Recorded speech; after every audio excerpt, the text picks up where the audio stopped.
Дәрігер неге жылады? Бәріңізге сәлем. Құрметті оқырман, видео басталмас бұрын каналға тіркеліп, қоңыраушаға басып, қазақ арнасының дамуына өз үлесіңізді қосыңыз. Бір дәрігер осындай хикая айтады. Кабинетіме тексерілу үшін шамамен 60 жастағы жасы үлкен апа мен 30 жастағы жігіт кіріп келді. Жігіттің кемпірге болған өте жылы қарым-қатынасы менің назарымды тартты. Өйткені ол кемпірдің қолын ұстап және үстіндегі жамылғысын түзетіп қояды. Қолымен тамақ пен су берді. Кемпірдің жағдайын сұрап, қажетті қағаздарын алып келуді айтқанымнан соң, жігіттен кемпірдің сана сезімі туралы сұрадым. Себебі, кемпірдің әрекеттері, берген жауаптары бір түрлі еді. Еркек былай деп жауап берді. Ол туылғаннан бері осылай. Сана сезімі жетілмей қалып қойған. Таңданып, оны кім бағады деп сұрадым. Жігіт, мен деді. Солай ма? Оның киімдері мен денесін кім таза ұстайды, дедім. Оны моншаға мен алып кіріп, киімдерін іліп қоямын. Сосын шомылып болғанша күтіп тұрамын. Кір киімдерін жуып беремін және қалаған киімдерін сатып әперемін деп жауап берді жігіт.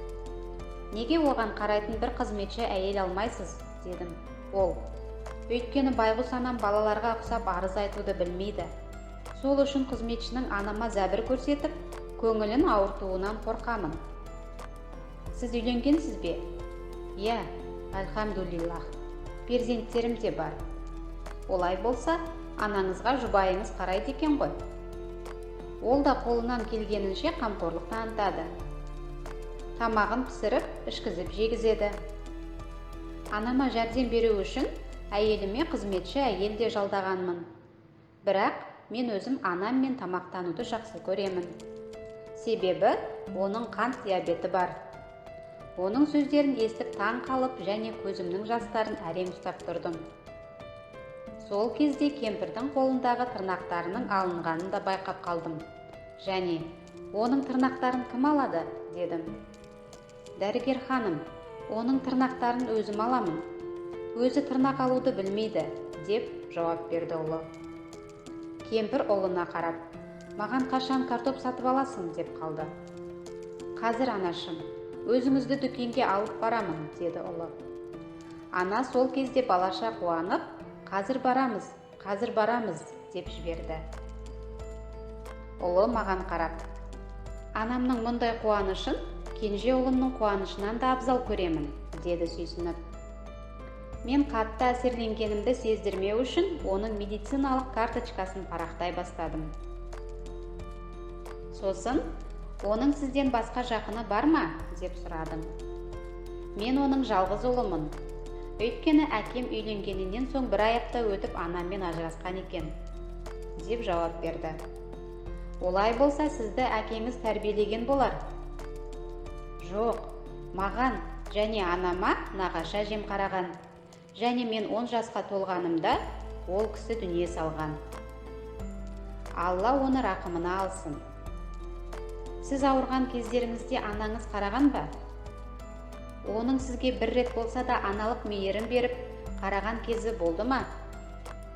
Басқаша айтсақ, қуанышыңыз бен қайғыңызға ортақ болды ма? Жоқ, дәрігер ханым. Сол 10 жасымнан бері білетінім, анам осындай ақылы азайып, мүгедек. Сол кезден бастап мен оның қолы мен аяғы болдым. Басыма бірер пәлекет келмесін деп қорқамын. Мен ары қарай оларға дәрілер тізімін жазып, қалай қолданатындарын түсіндірдім. Ұлы анасының қолынан ұстады да, міне, енді дүкенге барамыз, деді. Кемпір, Меккеге бармаймыз ба, деді. Таңдандым және. Оны Меккеге қалай алып барасыз, дедім. Ұшақпен, деді. Расымен алып барасыз ба? Әрине. Анаңыз умра жасамаса да болады ғой. Неге оны умраға алып барып өзіңізді қинайсыз? Бәлкім умраға алып барсам анар сүйінер. Бұл мен үшін әлемдердің Раббысы болған Алланың құзырында жалғыз қылған умрамнан сауаптырақ болмақ. Олар кабинетінен шығып кетті. Есікті жаптым да медбикеге алдыма ешкімді кіргізбеуін ескерттім. Ішімнен келген көз жасын тия алмадым. Өзіме өзім былай деп сыбырладым. Бұл кемпір ұлына жүкті болып, туғаннан басқа аналық қызметін де қылмапты. Не тәрбие бермеген, не түндері ұйқысыз бесік тербетпеген. Қайғы мұңына да ортақ болмаған. Оның қамын ойлап, келешегі үшін бас та ауыртпаған. Бірақ ұлдағы мейірім мен қамқорлықты қара. Кәне айтшы, ақыл есі жайында болған аналарымызға мына жігіттің ақылы кемшіндеу анасына қылған жақсылығын қылудамыз ба? Аллам, ата-анамызға қамқор болуымыз үшін бізге жәрдем бер. Олар бізге сәби күнімізде қалай қамқор болған болса, сен де оларға қамқор бол. Ата-анаңыз бен бауырларыңызға жанашыр болыңыздар, достар. Достар, видео ұнаған болса лайк басып, каналға тіркеліп пікіріңізді қалдыра отырыңыз. Көңіл бөліп тыңдағаныңызға рахмет. Келесі шығарылым тек сіздер үшін.